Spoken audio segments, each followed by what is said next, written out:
সকাল বন্ধুরা, একটা নতুন ভিডিও তোমাদের সবাইকে স্বাগত। আমি অমিত। আর আজকে একটা পেশেন্ট নিয়ে আসলাম। পেশেন্ট পার্টির বাড়ি থেকে পেশেন্টকে নিয়ে এসে সোমনাথ পণ্ডিত হাসপাতালে পৌঁছে দিলাম।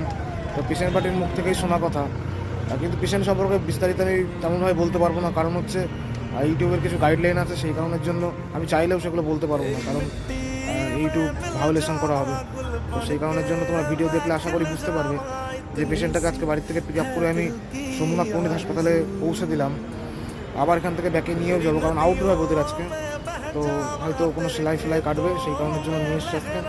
তো এদেরকে নিয়ে আবার যাবো বনগাঁতে। পেশেন্টটা যখন জন্মগ্রহণ করে ঠিক সেই সময় দুর্ভাগ্যবশত কোনো ডাক্তারের ভুল হোক বা কোনো নার্সের ভুল হোক তার হিপ জয়েন্টটা খুলে যায়। তখন তাকে বলা হয়নি, কিন্তু পরে তাকে রেফার করে দেওয়া হয় বনগাঁ থেকে SSKM হাসপাতালে, মানে পিজি হাসপাতালে। সেখানে ডাক্তারবাবুরা চেক আপ করে জানতে পারে যে তার জন্মানোর সময় কোনো কারণে হিপ জয়েন্টটা খুলে যায় পায়ের। তো সেই মুহূর্তে তাকে অপারেশন করা সম্ভব হয়নি তখন, কারণ সে তখন ছোটো ছিল, সদ্যজাত। তো তার জন্য তাকে 3 মাস পরে বলেছিল নিয়ে যেতে। তো তারা 3 মাস পরে নিয়ে গেছে, সেখানে চেক আপ করেছে। এখন তারা যথেষ্ট বড় হয়ে গেছে।